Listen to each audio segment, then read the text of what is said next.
Anthropology. I'm an anthropologist. Anthropology is the study of what it means to be human.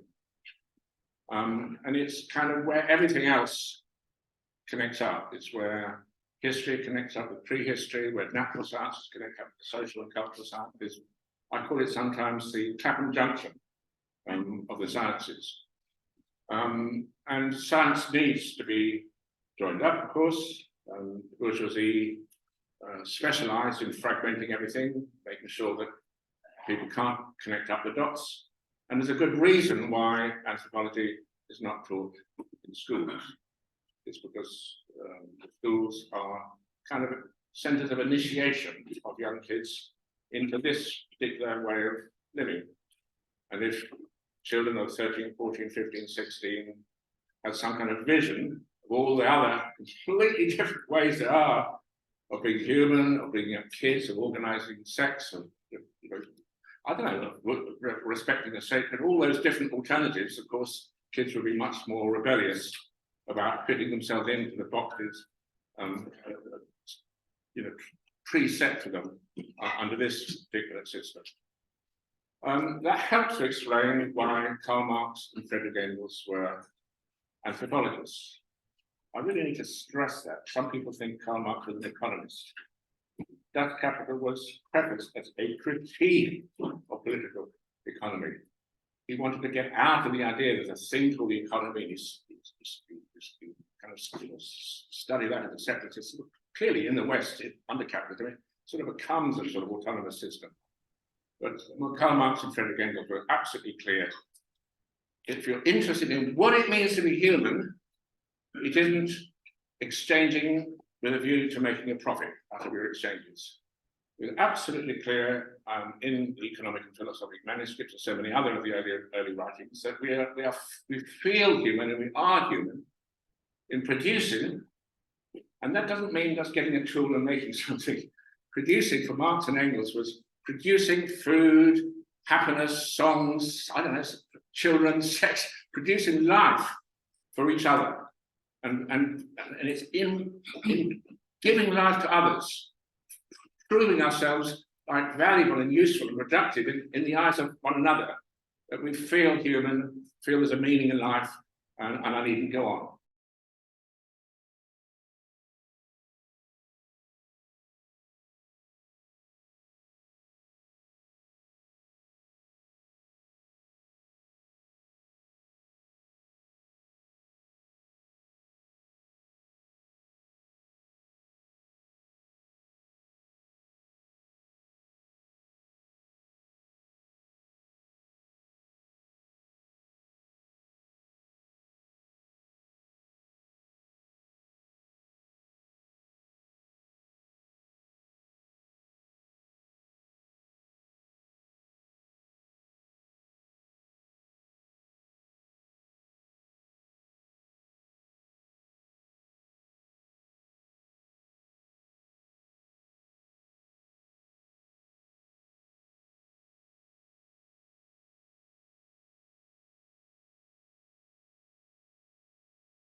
Things out, you look into their eyes, and of course they communicate really subtly. Is it language? I'm not going to do my usual trick. I've done this trick once or twice before, you might remember it. I'll give you an example of a pantry. I'm going to just start it and then immediately stop because it's a bit embarrassing and it gets me a bit tired. It's something like, and it goes on and on and on and on and on. And it takes a lot out of you to do the panthoot. And if you're thinking like, okay, let's picture Charles Darwin, well, let's picture ourselves like God organizing the evolutionary emergence of human beings on this planet. And you want to get to language. I don't think you start with a panthoot. It's nothing remotely like language. There's all sorts of very strange things about language. And in fact, a very influential Israeli ornithologist, Amos Zahavi, argued, and I actually agree with him, this strange thing, strange case. Language is a theoretical impossibility. We'll never get it. And his argument is that in the natural world, with chimps and all the other animals there are, they are cooperative very often, as well as competitive. But there's never 100% trust in the signal emitted by somebody else. There's always an element of mistrust, always an element of maybe potential trickery, and particularly with our closest primate relatives. Their intelligence is often called Machiavellian intelligence. That's kind of the name for the kind of social intelligence that our closest monkey and ape rivals have. And Machiavellian means, at the end of the day, there's no morals. It doesn't mean they're nasty all the time. And one of the lovely things about this chimp empire of soap opera is you see such, I was impressed, and in fact, I realized I've got a few things wrong. I was so impressed with the tenderness of the chimps with each other, as long as they're in the same war party, the same camp. They're vicious towards the enemy, very wonderful, amazing instances of tenderness and affection between the males in your own camp, of course, hostility to the other camp, but also much more playfulness than I'd anticipated. I sometimes felt, from everything else I'd studied, that when adult gorillas meet each other, they're not going to be play fighting, they're going to be fighting. When adult chimps meet each other, they might have been play fighting when they're small, but as they grow up and sex comes onto the scene, the play fight turns into real vicious fighting, because once you've got sex at stake, you can't afford to lose. That's, from a Darwinian point of view, you can see why.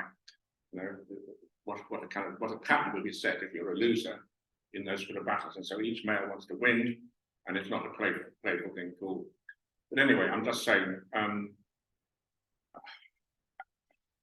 there's a whole science of the study of the social lives of animals, and it used to be called shock, horror, terrible thing, dread, fear.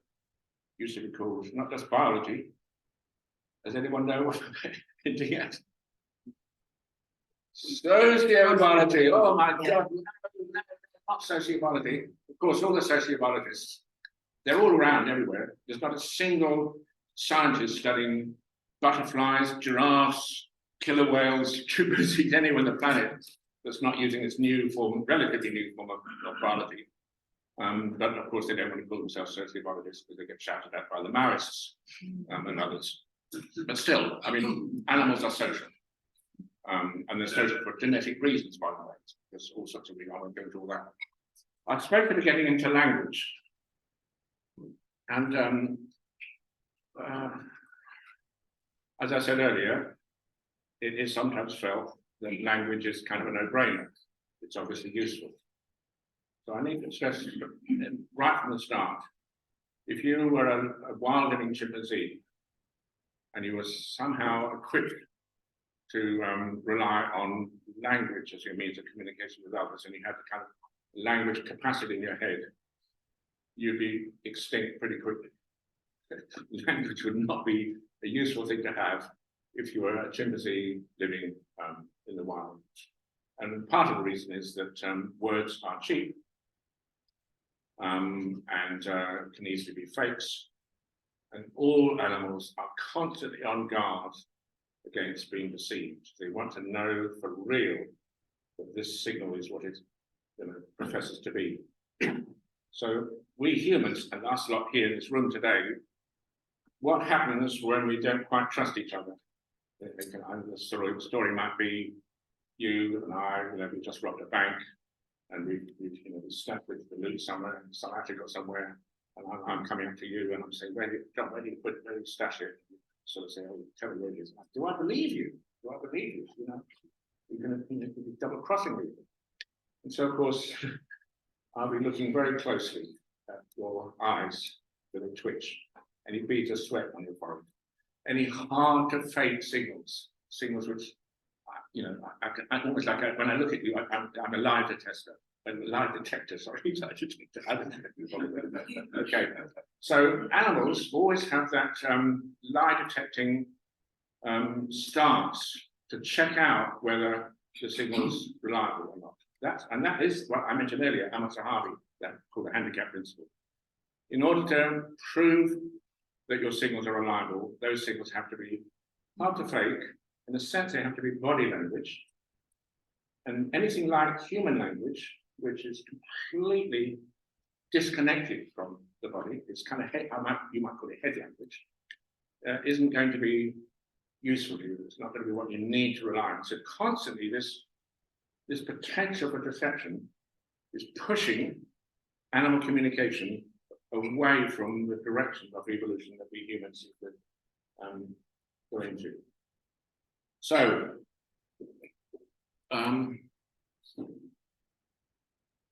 right back in 1996, I teamed up with a professor of linguistics in Edinburgh University in Hertford, and we established the first conference of what came to be known as EVOLANG. And EVOLANG is still going today. EVOLANG is a biennial international conference series on the evolutionary of language. We've been going for all these years, nearly 30 years, focusing on this one issue: how, why, when did language emerge in Homo sapiens? And it's a bit sad, I have to tell you, almost 30 years on, we are no nearer a solution than we were all those years ago. It's not that we don't have theories, we have the opposite problem. We have far too many theories. We have so many theories, you don't know what to do with them all. But not a single theory has succeeded as you'd expect in science. And eventually, you'd expect in any discipline, somebody would come up with a theory which would kind of carry enough weight to get a snowball rolling, and eventually everyone thinks, okay, that seems to be, at least for now, the prevailing theory seems to work. We've tested it out on various different ways, but we haven't got there at all. So perhaps I need to sort of explain why it is that this problem, the evolutionary emergence of language, has come to be known in, among academics, among scientists, as the hardest problem in the science. And you might think, why? So let me just go through some of the paradoxes of language. One is called the continuity paradox. So the basic principle of Darwinism is descent with modification. So if you go back in the history of life on Earth and you begin to find primordial lakes, they were fins. And then the tide went down, the rocks were exposed, I won't go into it all, but some sort of shallow dwelling fish had rather stubby fins, and so they could climb from one rock pool to another, and they ended up in the thing we've got now, lakes. But in order to get to lakes, you had to have a precursor. That's the point. Then they were fins. And through slight modifications, this precursor gradually evolves into whatever it ends up in. What is the precursor of language in chimpanzees? And as I said, or any of the other sounds they make don't qualify. They're not precursors at all.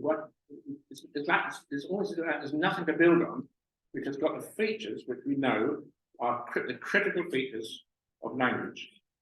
I'm going to go into those in a minute, because actually one of the few things I agree with Chomsky on is that language is off the scale, right off the scale, compared with any other system of animal communication. It's off the scale. It's something different, so different that it's quite difficult to work out how it could possibly evolve. So I also agree with Chomsky and others that in a sense, language is part of human nature. In other words, we humans have instincts, we have nature, we have sexual instincts, we have maternal instinct, we have aggressive instincts, and we have a language instinct. In this sense, every little child is already equipped from birth with the potential to acquire this most astonishingly complex cognitive structure called the grammar of a language. Even today, no linguist has actually really fully worked out the grammar of English, Swahili, Japanese, any of the world's languages. It's such a complex thing that it's impossible to kind of work it out. But somehow a child gets it really quickly as soon as it reaches the age of 2 or so, in that critical period of language acquisition. And of course, anyone who's had children or observed children will just say, how incredible, what's coming out of that child? The sensitivities come, the humor, the jokes, the metaphors. Far more comes out of that child than we put into it. I never said that with my kid. How did you come up with this one? So creative and inventive with language. And that's what I mean by language instinct. A chimp wouldn't get that at all. And that's interesting because you can sort of teach chimps language. You can teach a chimp American Sign Language with sign language and make it, and it's actually quite interesting actually because bonobos particularly, these are so-called pygmy chimps, they are incredibly clever. And you can say to a chimp that you brought up in your family, giving it enough love and encouragement, you can say, go to the fridge, open the door, take out the orange juice, put the orange juice on the hat, no, put the hat on the orange juice, and you'll do all those things. And the chimp will even come up with clever little expressions like, for example, if you tell it the word for shit, but it needs to have a shit, and then you do something it's not happy about, and it says, you shit. It's a metaphor. Of course, actually, you're not shit, you're a human being, but chimp will say you shit. So it's even got this creative capacity to use metaphor in this inventive way. Incredibly clever creatures. So if chimps don't have language, it's not because they're stupid. No, it's because when you bring up a chimp in your family, you're giving it all the encouragement, all the love, all the affection to make language something which is worth learning.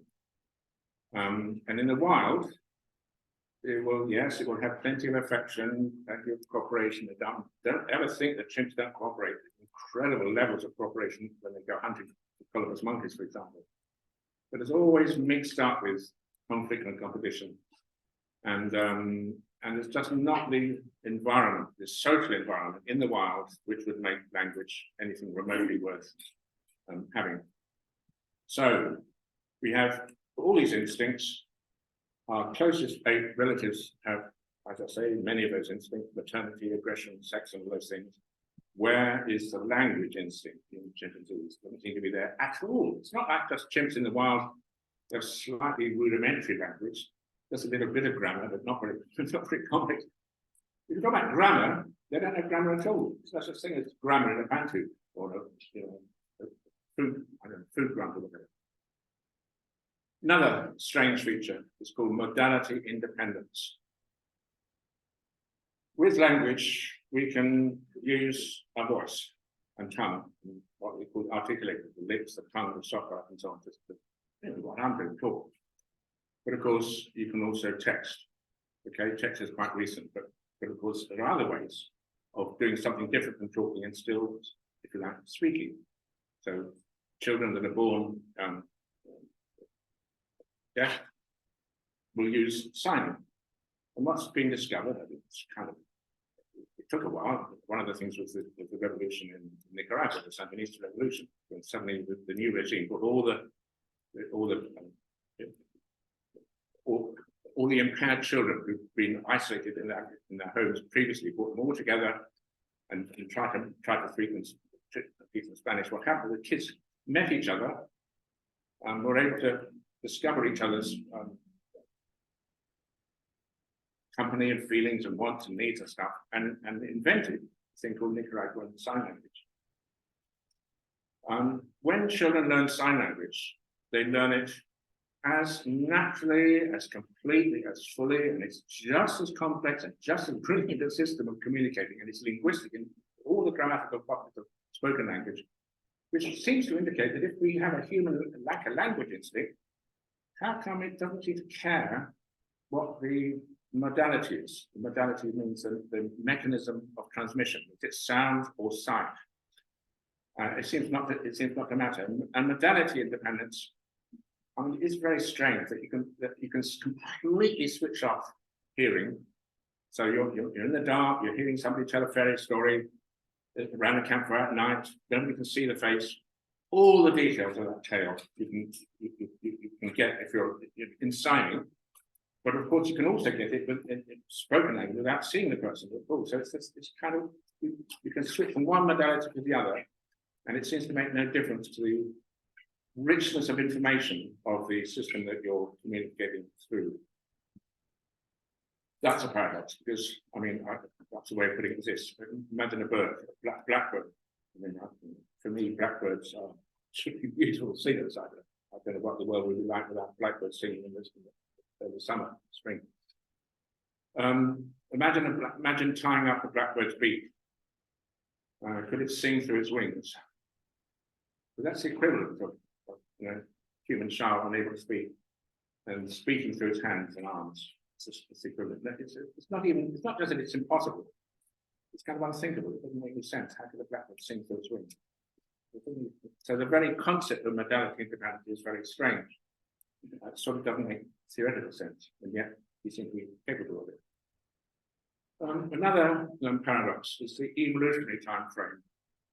Supposing we accept the idea, this was first put forward by Noam Chomsky, that we humans have a language instinct. He didn't call it a language instinct, he called it a language organ or a language module, like a special computer module in the head. I won't go into all that nonsense, I'll say a few words about it at the moment. But whatever you call it, language instinct, something inside the head which equips us to acquire a grammar.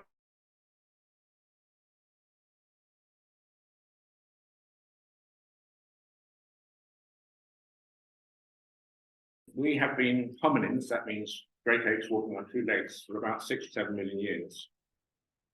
6 or 7 million years might be enough to develop a language organ or a language instinct from nothing. But there's absolutely no evidence in archaeology or any other branch of evolutionary science to suggest that we humans, hominins, had language that long ago. There's only any evidence of language, something like symbolic culture, that means art, and various signs that we have art, religion, symbolism, and so on. From about the earliest, maybe 500,000 years ago, it really sort of takes off. The data I've got these days from my colleague Ian Watts, 160,000 years ago. That seems to be the date of, if you like, this critical moment, this transition, which I call the human revolution. Other people sometimes call it the human revolution. Well, that's nowhere near enough time to develop a very complicated instinct. It's like whichever date you choose, it's either too early the date or it's too late the date when the hell did this language instinct or module emerge. That's a complicated issue. Then there's cognition versus communication. It's like there's all kinds of books these days, of course, and people have made very detailed studies of bonobos and chimps and gorillas and monkeys and stuff.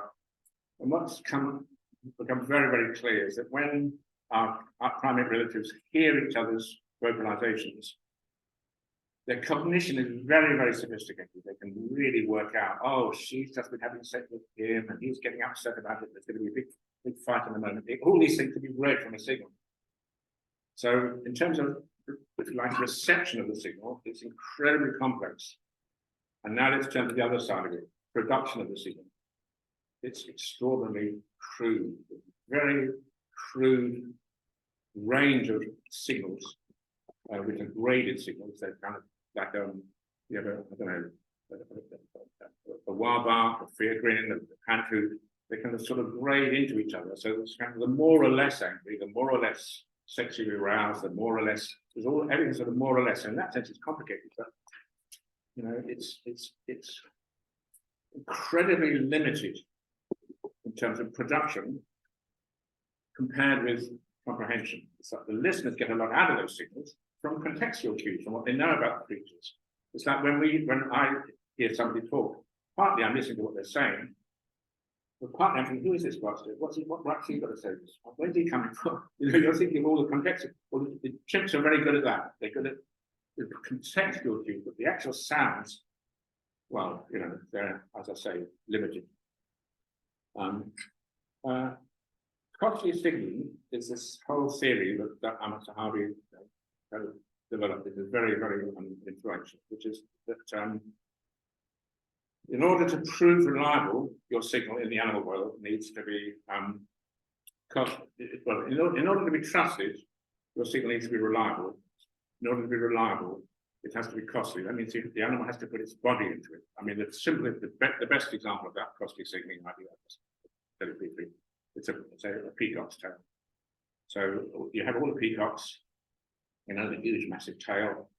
It's kind of a stupid thing to have, that tail. So it's really difficult to maintain. If you've got any fleas or anything else, infections will show, any kind of asymmetry will show. It weighs you down. A fox or anything will easily catch you because you've got this damn thing to carry around. What the hell is it all for?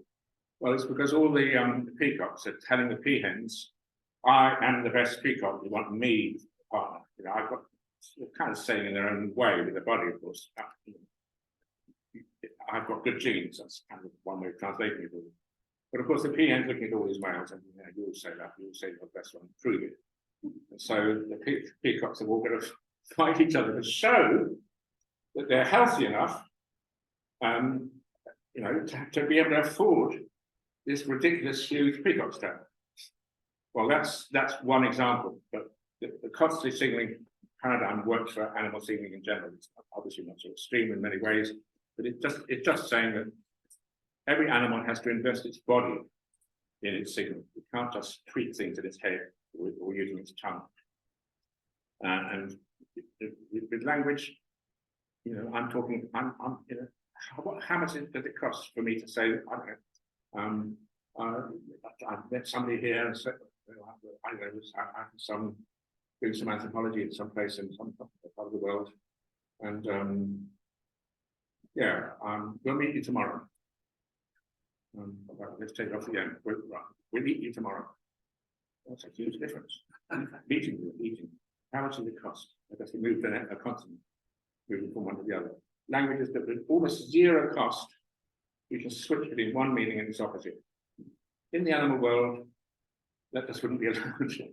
You wouldn't allow, no animal would allow another animal that freedom to switch between opposite meanings without any cost. They insist that you put your body into it, and as animals put their body into it, there's a limit to what they can afford with their body, and that limit tells you, right, okay, when you reach that limit, I know you're really angry, you're really, whatever it is you're trying to convey. And linked to that, of course, that's why Harvey says, language, yeah, good idea, it'll never work, theoretical possibility. And he just leaves it there. He just says, he's not going to discuss his incredible encyclopedic knowledge of animal signaling. And language, well, doesn't fit anywhere. Okay, and then of course, as I mentioned earlier, there's this competence versus performance, the fact that bonobos and other great our relatives, you bring them up in your own family, they seem to have capacities which in the wild they don't use. They have the capacity to acquire language, but of course in the wild they don't need it. Right, okay, there is a solution. And Engels came up with it. And it's labor, and I read it out. The development of labor necessarily helped to bring the members of society closer together by multiplying cases of mutual support, joint activity, and by making clear the advantages of joint activity to each individual. In short, men in the making arrived at the point where they had something to say to each other. Now, that is kind of my approach.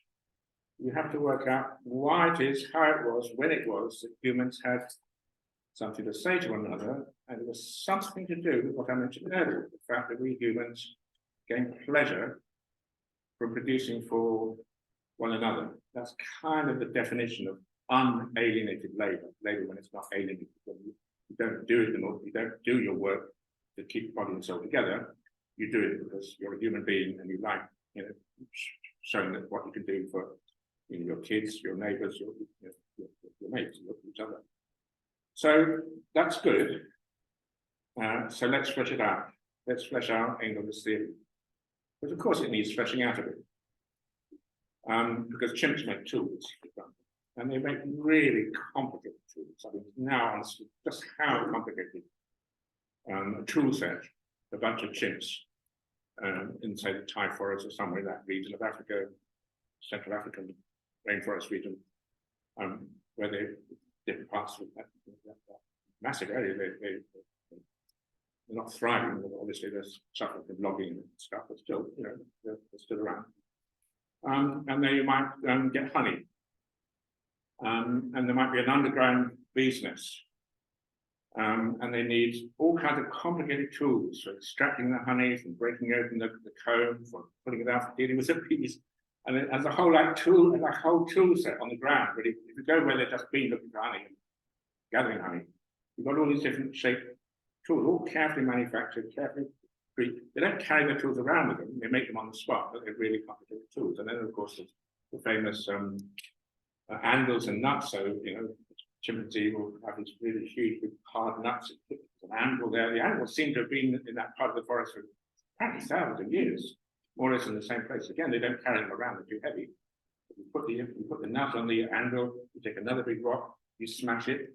The mothers sort of teach their kids how to do this thing. These are tools, and of course they cooperate. So, as I mentioned earlier, and it's a little bit of it in Chimp Empire, it's worth watching. An incredible degree of intimate cooperation when they're hunting. So the chimpanzees tend to hunt monkeys. Often they're colobus monkeys. All the chimps move in different directions. One of them climbs up the tree. It's obvious whether the monkey's going to escape down this way. Make sure that another chimp will go to catch it when it makes an escape run. They kind of work all these things out. Of course, once they kill the monkey, well, I shouldn't even say that. They're not very good at killing the monkey. It's usually an infant, and it's screaming while it's being eaten. The chimps are pulling it apart. It gets killed by being sort of pulled apart and eaten. But they sort of cooperate. They certainly cooperate. And all I'm saying is we need to flesh out the idea of sort of man the toolmaker. Obviously the concept of man the toolmaker is a bit rubbish, because with chimps it's nearly always the females who make the most complicated tools, and there's no reason to think that wouldn't have been the case with humans. I suppose what I'm trying to say is that we need to understand the degree to which Darwinian evolution sometimes reaches points of accelerated evolution, rapid evolution, whereupon evolution culminates in an overturn in revolution itself. So we need some concept of something really strange happening, almost as strange as the origin of life on the planet. It's almost like a miracle that we're here, for example. I'd say really careful here. I'm not saying and then a miracle occurred. I'm saying when you look at it from outside, you think, how the hell did it happen? And until you work it out, it's like a kind of miracle. So again, Darwinism, sure, but I think I'll quote Trotsky here in defense of Marxism. Nice quote here on Darwinism, everybody. Every educated person since Darwin has labeled himself an evolutionist, but a real evolutionist must apply the idea of evolution to his own forms of thinking. Elementary logic founded in the period when the idea of evolution did not yet exist is evidently insufficient for the analysis of evolutionary processes. Hegel's logic is the logic of evolution. Only one must not forget that the concept of evolution itself has been completely corrupted and emasculated by university professors and liberal writers to mean peaceful progress. Whoever has come to understand that evolution proceeds through the struggle of antagonistic forces, that a slow accumulation of changes at a certain moment explodes the old cell and brings about a catastrophe, revolution. Whoever has learned finally to apply the general laws of evolution to thinking itself, he is a dialectician, as distinguished from vulgar evolutionists. So I think that's pretty good. So I'm going to try to build on Engels. the part about English, which I think is absolutely right, is that there can be no such thing as a theory of the origin of language. Engels is making that point. He's saying in order to explain the origin of language, you have to explain the emergence of the entire human, distinctively human way of life, which is, of course, based on labor. Yeah, labor being not just using some little tool to get a BlackBerry or something and stick it in your mouth. Labor is, of course, social. But what Engels is saying, you have to understand how we became human in general. All of those things, singing, laughing, dancing, all kinship, sex, all these different things, and then language within that, we should be able to explain that. Once we explain, as we explain, simultaneously with explaining all the other things. So what I'm saying is we can have a theory of everything, the theory of the origin of human symbolic culture, everything that makes us human, with language a part of that. But the idea that you can have a sort of Darwinian theory of apes gradually getting more and more clever, and then say, oh, and language emerged for this reason or that reason, which is useful or something, that's not going to work. That's what everyone's been trying to do, by the way. When I said to you that I started this thing with my colleague back in 1996, and nearly 30 years later, we still haven't got a solution. The trouble is everyone's been trying to find a theory of the origin of language. And they're not willing to realize we need a theory of it all. The whole, everything that makes us human, with the language then will fit in as a part of that. So, I want to sort of maybe not be too tantalizing and enigmatic. In an important sense, the answer is play. So, when I say play, I'm saying something which is animals play. Animals have an instinct for play. And as soon as you think of the play instinct, the instinct for imaginative play, you're on the road. But I don't want you to distinguish that, separate that from Engels' idea about labour. Because when labour is not alienated, it's not wage slavery, it's not even this thing called work. Hunting animals as a hunter-gatherer is kind of sport, it's pleasurable. Don't exactly call it play. It's tough work, hunting a zebra or whatever animal. And guys say hunting a mammoth, but it's linked to play in the sense that you have an idea, you fantasize about it, you think about what you're going to do, you have a sort of zest for it, pleasurable. I mean, what do rich people do these days if they've got enough money? I mean, I wish they wouldn't, but they tend to royalty and people. I mean, maybe they're a bit more embarrassed about it these days. But I mean, it's like the hunter-gatherers I know, the Hadza and some, and of course many others, my colleagues have been working with, they just think, well, we keep being told we've got to develop. We need development. We need to develop. Maybe the UN or the Food Agency or something to help us develop. What do you white people do when you benefited from all your effing development? You seem to, we notice you come down here, to the Yeda Valley or some part of Africa, and you seem to like going hunting, and you do it for a week or so. But we do it all the time. Where have you finally got with all your marvelous development? And Engels, of course, Engels makes the same point about development, the paradox of development, sort of development and the techniques of production, but actually socially, politically, constantly moving backwards and less egalitarian, more suffering, more stress in life, and so on and so forth. Well, that's not a theory which is unique to Engels. So, with animals, with say monkeys and apes, as I mentioned with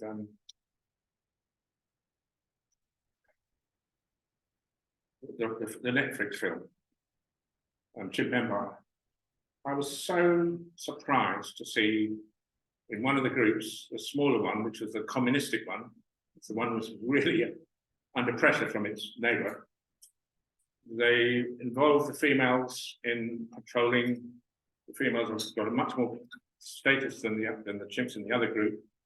And the adult males, not just the juveniles, they play. So the adult males, they play with the juveniles and the youngsters, they roll over, they tickle each other. The youngsters can get away with murder with the older males. But what's interesting in this particular group is that the males themselves sort of pile in the game. But in general, what tends to happen is what I mentioned. You don't have a game that's that the animals continue to play as the same game from infancy into childhood into adulthood, and then pass on that game, the imaginative game, to the next generation. There's this constant instability of these games, because you do get a huge amount of fighting, and the fighting is based on, again, I have to sort of fascinate a bit of why I say this. I find, I don't know why exactly, but there you are, sex. So sex causes violence. Males fight each other for sex. Females fight each other over sex. There's a huge amount of sexual conflict going on in the animal world. Generally, maybe not absolutely always, but certainly among our processes and primary instinct. And what happened with humans, what had to happen, is this, again, almost miracle that it happened, that sex itself became subject to the rules of play. So you play games, sex gets subordinated to the rules of the game, and when that happens, we call it a kinship system. It's like a whole lot of thou shalts and thou shan'ts in principle. I mean, obviously, incredibly difficult. All of us, I think everyone in this room will know. As soon as you start playing sex by the rules, rule governs sex, my God, that's the last thing you want. The whole point of sex is it should break all the rules in a way.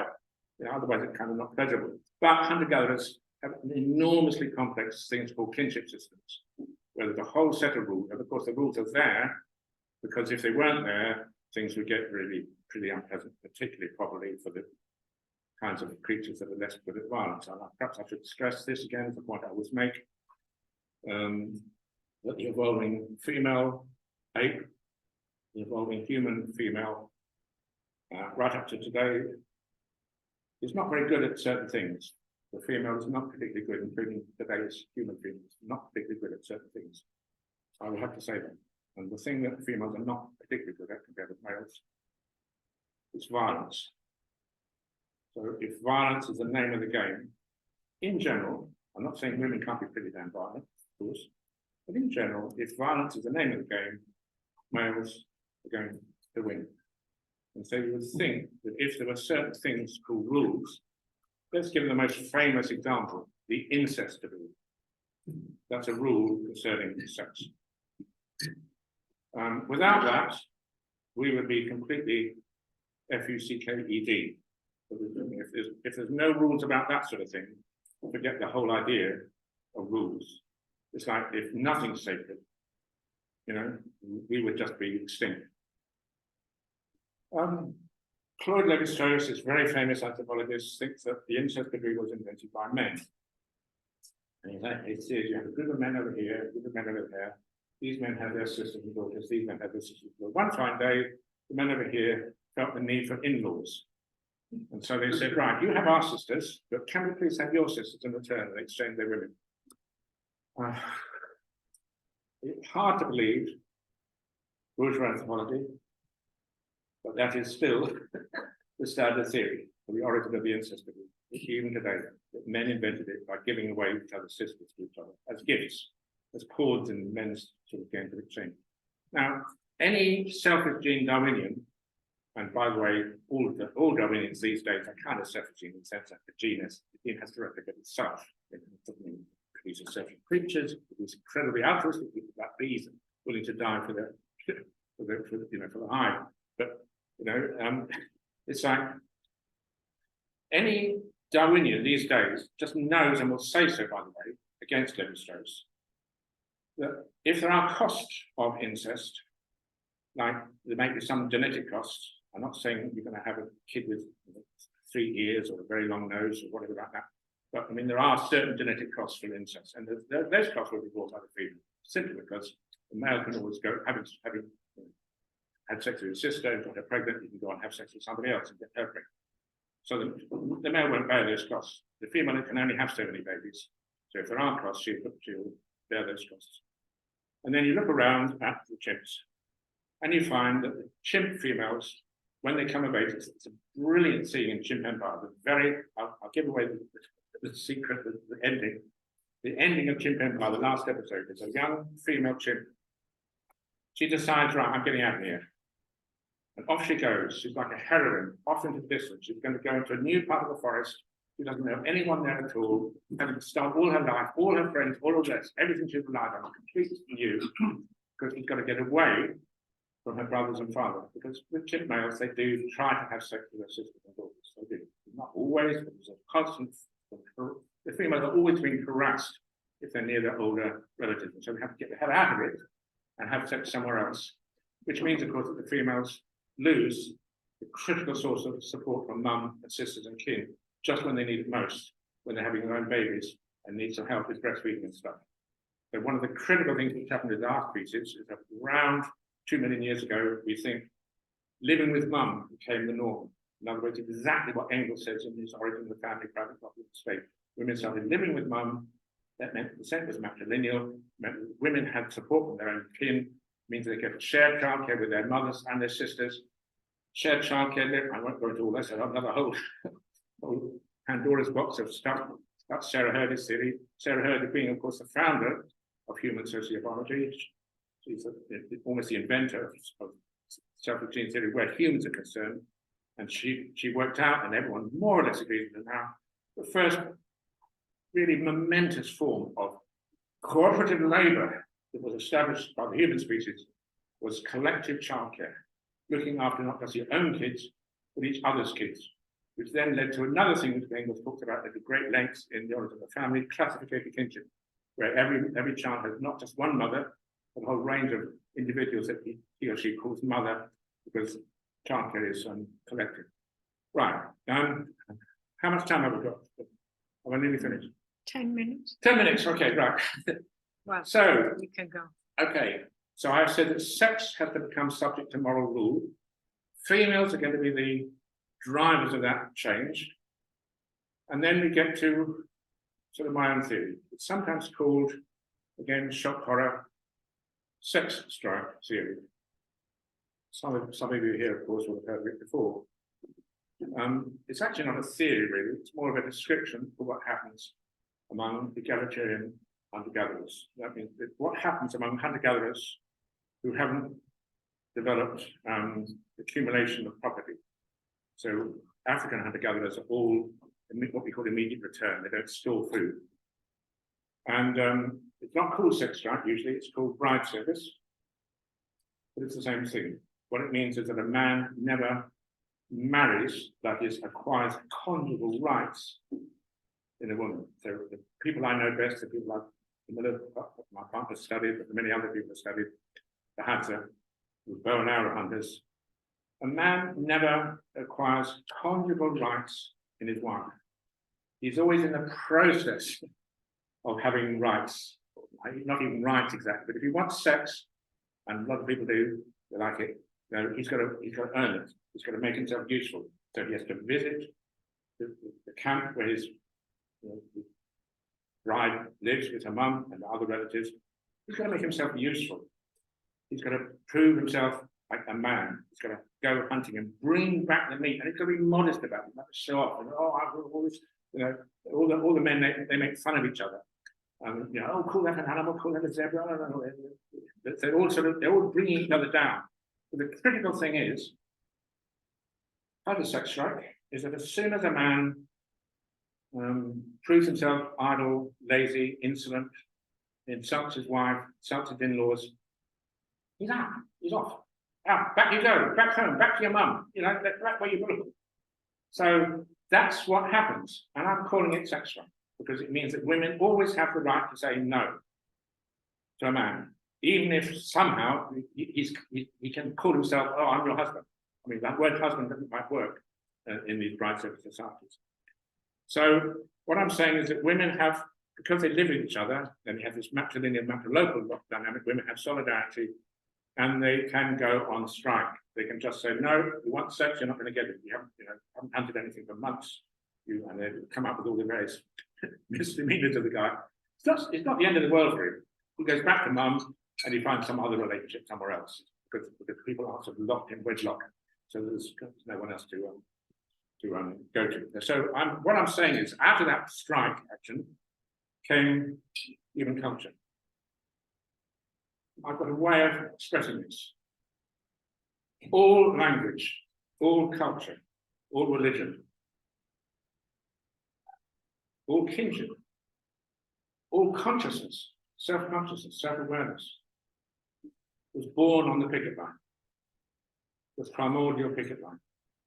If you want to know about this whole distinction between sex and class, just read Engels.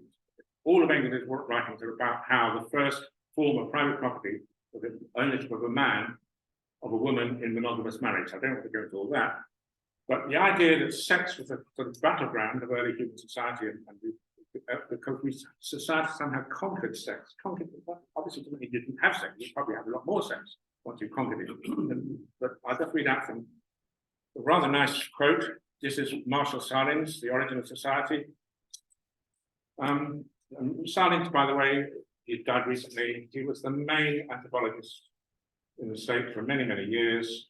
He was the president of the American Anthropological Association, who, by the way, just passed a fantastic resolution on Palestine and boycotting Israel and stuff, but I won't go into all that again. But anyway, so this is Salins. There is a quantum difference that points a complete opposition between even the most rudimentary human society and the most advanced subhuman primate one. The discontinuity implies that the emergence of human society required some suppression rather than a direct expression of man's primate nature. The decisive battle between early culture and human nature must have been waged on the field of primate sexuality. Sex is not an unmitigated social blessing for primates. Competition over partners can lead to vicious, even fatal strife. It was this side of primate sexuality that forced early culture to curb and repress it. He says early culture. Yes, but I would rather give it a bit more concrete meaning. I think early coalitions of females, really. Anyway, they would have had more interest in establishing no means no and certain rules about sex. But anyway, the emerging human primate in a life and death economic struggle with nature could not afford the luxury of a social struggle. Cooperation, not competition, was essential. Culture thus brought primate sexuality under control. More than that, sex was made subject to regulation, such as the incest decree, which effectively enlisted it in service of cooperative kin relations. Among subhuman primates, sex had organized society. The customs of hunters and gatherers testify eloquently that now society was to organize sex in the interest of the economic adaptation of the group. Culture is the oldest equalizer. Among animals capable of symbolic communication, the weak and always collectively connive to overthrow the strong. He's basically saying language emerged so that the weak could combine together to overthrow the strong. And this is the final sentence, or couple of sentences. It says, in selective adaptation to the perils of the Stone Age, human society overcame or subordinated such primate propensities as selfishness, indiscriminate sexuality, dominance, and group competition. It substituted kinship and cooperation for conflict, placed solidarity over sex, morality over might. In its earliest days, it accomplished the greatest reform in history, the overthrow of human primate nature, and thereby secured the evolutionary future of the species. But that was written quite a while ago by Salins. He's gone into all sorts of strange convolutions since. And I just want to now just move on. I've only got a few minutes, I think. Maybe I'm hoping I've got 7 or 8 minutes. Yeah, you can go. Okay, very good. So, in my book, Blood Relations, I left out almost the most important thing. I did lots of lovely things, I think. I'm quite proud of that book, but I left out language. And the reason is because I thought I've got to get my head around linguistics. And the main authority where that's concerned is certain Noam Chomsky. A lot of people on the left just think of Noam Chomsky as this kind of anti-war activist. Pretty good on Palestine and many other issues. But don't realize actually he's the founding figure of a thing called the cognitive revolution, huge intellectual revolution that broke out in the 60s and 70s, which kind of placed mind over matter in an explicit attack on Marxism in archaeology and anthropology and linguistics all over the place. And you might be interested in what Chomsky's theory of the origin of language is. But I'm just saying, I spent a long time trying to figure out Chomsky. I ended up writing this book about it. You can come to me, a very good book. You all ought to read it, of course. And his theory is as follows. He said it all happened suddenly in an extraordinary leap. So he's in favor of the idea of revolution, but this was a bit of an odd revolution. It's almost as if there was some higher primate wandering around a long time ago and some random mutation took place, maybe after some strange cosmic red show. And it reorganized the brain, planting a language organ in an otherwise primate brain. Now, you might think, all right, he's joking there, just a metaphor. The trouble is, no, he keeps returning again and again to the same theory.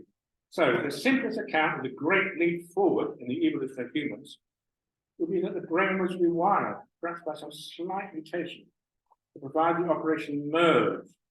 And at that dramatic moment of human evolution, merge just means you've got this complicated word for it. That means language has words and you put them together. Very, very theoretical concept. And he says it again, there are speculations about the evolution of language that postulate a far more complex process. First some mutations that permit 2-unit expressions, then mutations that permit larger expressions, and finally the great leap that yields merge. And he said perhaps the earliest steps really did take place, but a more parsimonious speculation is that they did not. And that the great leap forward was effectively instantaneous in a single individual. Well, all of that nonsense was in Chomsky's writing, because what he was doing was working for the US military. And I'm going to have to cut corners a bit here now. The military was, has anyone seen this film Oppenheimer? I'm looking forward to seeing it, I think, but it's, you have, in a way, Mark Atkins, somewhere at the back there, I believe, he put it quite nicely. He said the US military had all these clumsy Jewish commies, Jewish people who were very clever, but a bit clumsy and not very good at practical things, but had incredible intelligence, like inventing the atom bomb. Well, Chomsky came on a little bit later, but in the same cultural environment and partly the same institution, the Massachusetts Institute of Technology.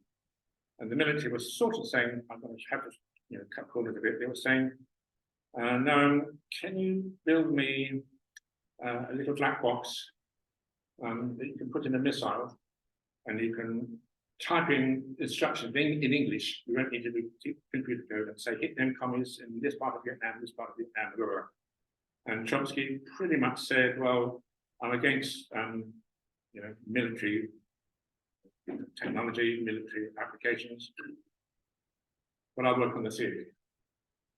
And the theory is, all of this theory about language is the theory of this sort of black box that the military wanted to put in a missile, where it would have in it all the world's languages. And as you spoke to it or communicated in writing on a sort of keyboard to it, it would kind of work out, oh, this must be Russian, this must be English, and act accordingly, because it's got universal grammar in it. And I'm nearly finished. You can go. I've got to really finish. All right, I'll stop. Okay. No, you can go on. Go on. I can go. Oh, I see. Okay, thank you. No, we're not. It's just a signal. Okay, right. Right. Okay. Now, where have we got to? So yeah, just a signal to tell me to sort of slightly hurry up. So, in order not to confuse his politics, which is left wing, with his military work, which is pro-military, obviously not particularly left wing. It's actually sort of war research. Chomsky had to make sure that his life was cut absolutely in two. There had to be a firewall between the science and the politics. So his politics has got no science in it, you'll notice. It's just all kind of what he calls common sense, really. Actually, I quite agree with a lot of his common sense when it comes to geopolitics. But just as his politics has no science in it, his science has no politics in it. And to make sure there's a clean break, there's absolutely no politics in his science, he has to get rid of everything social in his science, because if it's social, it's going to be political. So how do you get the social out of language? How do you cleanse language of the social? Well, you just say it's all genetic. You say it's not social. You say it's just genetic stuff inside the individual head. So a philosopher said, I won't go into all the data, he said, all right, what about the word bureaucrat? Was that genetically encoded inside the head? And Chomsky said, yeah. All right, so the philosopher asked him, okay, all right, what about carburetor? You have a problem with that. No, says Chomsky. No, inside the human brain was the concept of a carburetor in the Stone Age, way back, before anyone had invented wheels, let alone internal combustion engines. Carburetor is an innate concept. And then when he was asked about how children learn language, I've got a quote here, but I'll leave it out. He says, well, every child is born equipped with all the world's languages. But inside the child's head from birth is Swahili and Japanese and German and I don't know, English and French. And when the child hears somebody talking, you think, yeah, this must be Swahili. And I've got Swahili. I've searched through my great library of languages, and out comes Swahili. And you think, well, why did he say this, given that it's nonsense? I mean, you could, if you were designing a robot, that would be a very good way of dealing with it. You'd think you'd have to put all the world's languages into the robot, and then it would just work out which language it is. Up, it comes and forth. But with a human, and again, it's the same thing. It's because he has to remove the social from linguistics. Otherwise, there'd be confusion, like a bleeding across from his science and his politics. And he couldn't allow that because otherwise it just, I don't know, how can he just imagine it? He's at an activist meeting denouncing the war in Vietnam, and some of the generals that are employing him, or some of the people making these missiles, will just turn up at the same meeting. I mean, for God's sake, imagine chaos. So he's going to keep this audience over to that side, this audience over to that side, therefore keep all the terminology absolutely apart. And he ends up with this stuff. Now, this has been the dominant theoretical paradigm in linguistics. Thank goodness, in a way, we have now a completely different whole body of theory. It's called construction grammar. And I think I can almost end now. Let me just think what I'm doing. Construction grammar means this: that a child has a pattern, recognizing brain, what is seeking patterns, and children like singing.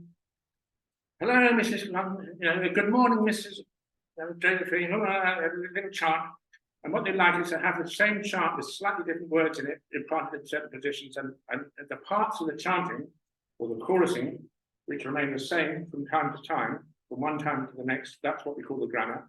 And the bits which you change are, the variables, which are the words. That's called construction grammar, and that's now become a much more powerful paradigm within linguistics.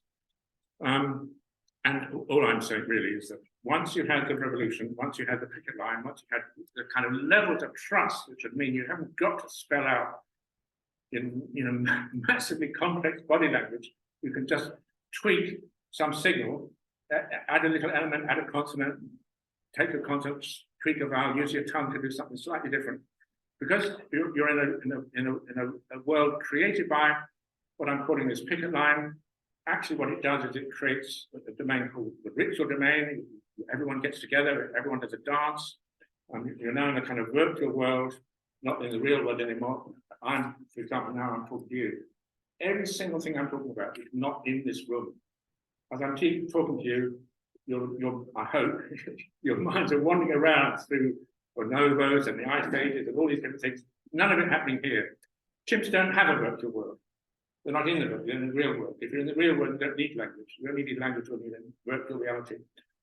The chief value of the study of human origins, including, the origins of language, is that it counters that prejudice that we all face as communists, which is that, yeah, you can change this and that, you can pass legislation, you can try to minimize poverty or whatever it is you want to do, nationalize this firm or that one.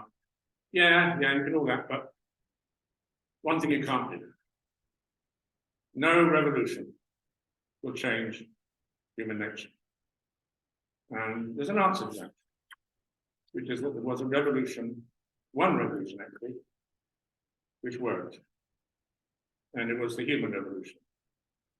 And we know that it works, because here we all are. We all got eyes, special kind of eyes, they're called crocodile eyes. We just look into each other's eyes to detect direction of gaze. Whereas You know, they have eyes like black on black, like mobsters, eyes of mobsters wearing sunglasses. We've got those kinds of eyes because we need one another to work out what we're thinking. Obviously, we've got language through which we can share our dreams and our hopes. We have this fundamental principle, very valuable principle actually, principle of all human religions. Mostly I don't like religions. But there's one principle that's very important actually, which capitalism doesn't recognize. Some things are sacred. The body has to be sacred. And that applies especially to people who are not so good at violence, like, for example, in general, women need to service. Some things are sacred. By the way, the mark of the sacred among hunters and gatherers is blood. Your blood marks your body as sacred once a month.